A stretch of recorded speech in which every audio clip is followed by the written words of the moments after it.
Record-breaking border rejections. Why Canada is denying thousands. Welcome back to Canada Chronicles. Today, we're diving into a critical topic that's impacting thousands of travelers and temporary residents: Canada's record-breaking border rejections. The numbers have surged dramatically in 2024, with many people being turned away at Canadian borders due to stricter immigration policies and the ongoing housing crisis. Whether you're planning to study, work, or visit, getting turned away is now a bigger risk than ever. But don't worry. We've got you covered.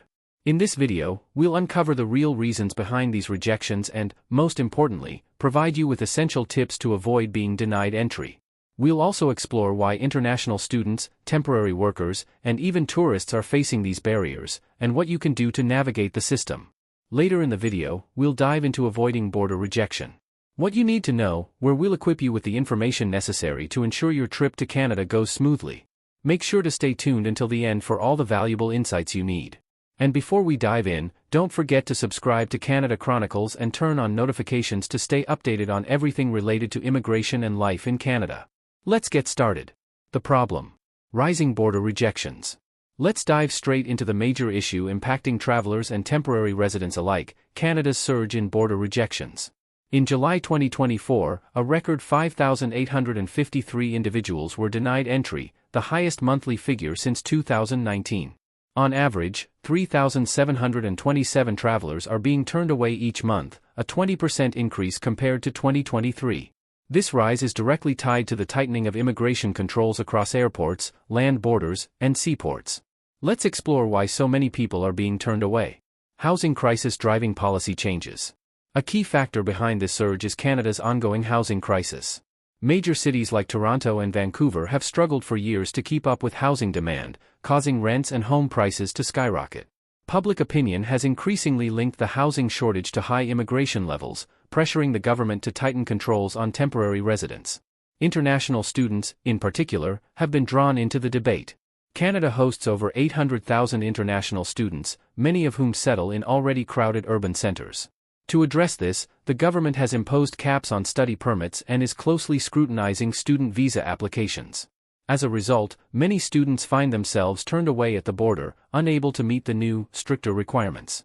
Labor market prioritization. Another driving force behind the increasing rejections is the Canadian labor market. While certain sectors face severe labor shortages, there's mounting pressure to prioritize Canadian citizens and permanent residents for available jobs, particularly in low-wage sectors. This has made it tougher for temporary foreign workers to gain entry. Under the Temporary Foreign Worker Program, new stringent rules have been introduced, especially in regions with higher unemployment rates. Employers in areas where unemployment exceeds 6% now face limits on hiring low-wage workers, except in essential industries like agriculture and food processing. These policy changes have led to more work visa rejections, as Canada ensures foreign workers are only admitted where their skills are critically needed. Changes in immigration policy. Canada's immigration policies saw major revisions in 2024, which have contributed to the spike in border rejections. Historically, Canada has been known for its welcoming approach to immigration, but political shifts have led to tighter entry systems. Border officers now have expanded authority to turn travelers away for a range of reasons, from criminal records to misrepresentation on visa applications. In July 2024, 285 visa holders were deemed inadmissible and refused entry, the highest number since at least 2019. Moreover, the number of approved visas has declined sharply, with visitor visa approvals in January, February, May, and June 2024 lower than rejection rates, a stark shift from pre-pandemic years. Stricter scrutiny at the border. Canada's border officers are operating under heightened scrutiny protocols, meaning even travelers with valid visas are at risk of being turned away. If officers suspect that a visitor's intentions don't align with their visa conditions, or if financial support seems lacking, travelers may be denied entry. Reports indicate that some travelers have been asked to voluntarily withdraw their entry requests, with border officers warning them that attempting to proceed could result in a permanent ban. Many travelers choose to withdraw, unaware of the long-term consequences.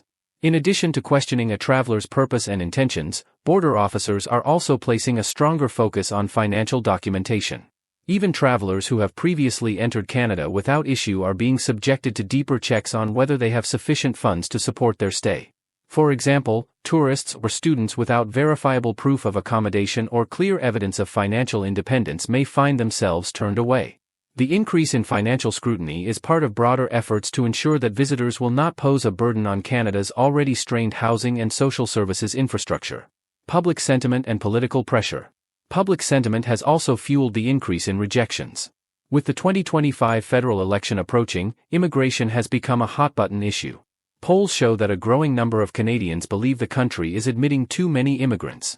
This shift in opinion has trickled down to border officers, who are now more likely to reject applicants perceived as a strain on Canada's resources. International impact.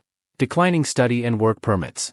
Canada's immigration policy changes aren't just affecting tourists and workers, they're also impacting international students and entrepreneurs. The Startup Visa program, once popular among foreign entrepreneurs, has seen a decline in applications due to stricter entry criteria. Additionally, study permit approvals have dropped, with fewer students being accepted into Canadian institutions since 2023. This decline has far-reaching economic consequences. International students alone contribute an estimated $22 billion annually to the economy, supporting over 170,000 jobs. A reduction in international admissions could impact university funding and local businesses that rely on student spending. Moreover, Canada's global reputation as a top destination for international education is facing challenges due to the new restrictions. Students who once viewed Canada as a welcoming and affordable alternative to other study destinations may now reconsider, opting for countries with less stringent entry requirements and better housing availability. This shift could lead to a decline in the quality and diversity of students, impacting research, innovation, and academic rankings at Canadian institutions. The ripple effect may also be felt in industries that rely on international talent, particularly in STEM fields, which are critical to Canada's long-term economic growth and competitiveness on the global stage. Thanks for staying with us this far. We appreciate your time and hope you're finding this information valuable. Now, let's delve into the practical aspects of avoiding border rejection and navigating Canada's increasingly complex immigration policies. Avoiding border rejection. What you need to know. If you're planning to enter Canada, whether as a student, worker, or tourist, preparation is key. Here are some essential tips to help you avoid being denied entry. 1. Ensure complete documentation. Rejections often happen due to incomplete or inaccurate paperwork. Double-check that all your documents, visa, proof of funds, and supporting materials are complete and valid. 2. Understand the purpose of your visit. Be clear about your intentions. If you're a student, explain why you chose Canada and your study plans. Tourists should be prepared to provide details on their accommodation and travel itinerary. 3. Have sufficient financial proof. If you cannot prove you can support yourself, you risk being turned away. Make sure you have clear financial documentation showing you can cover your expenses. 4. Be honest about your intentions. Misrepresentation is one of the primary reasons for inadmissibility. Always be truthful about your intentions, whether you're visiting temporarily or seeking permanent residency. 5. Stay informed about policy changes. Canadian immigration policies evolve quickly. Stay up to date on any changes that could impact your visa eligibility or entry requirements. 6. Legal representation. If you're concerned about rejection, consider consulting with an immigration lawyer. They can help ensure your application is complete and compliant with the latest regulations. 7. Know your rights at the border. Even if asked to voluntarily withdraw your entry request, you still have rights. Understand the consequences of withdrawing and seek legal advice before making decisions. Economic and social consequences. The rise in rejections has broader implications for Canada's economy and social fabric. International students are a key driver of economic activity, and the drop in admissions could affect university funding, job creation, and local businesses. Additionally, labor shortages in critical sectors like agriculture and hospitality could worsen, slowing down economic recovery. Solutions for the future. To address these challenges, Canada is exploring several solutions, including expanding the provincial nominee program to attract skilled workers for sectors with labor shortages, like healthcare and technology. Streamlining visa applications for students and workers in high-demand industries, especially in rural areas facing labor shortages. Building affordable housing to accommodate temporary residents and ease concerns over resource strain. While promising, these solutions will take time. In the meantime, travelers and applicants must navigate the complex immigration landscape with preparation and awareness. Thanks so much for joining us today on Canada Chronicles. If you found this video helpful, make sure to hit the like button and subscribe for more updates on Canada's immigration and travel trends. Don't forget to turn on notifications so you never miss any important insights. Drop your questions or personal experiences in the comments, we'd love to hear from you. Until next time, stay informed, stay prepared, and we'll see you in the next video.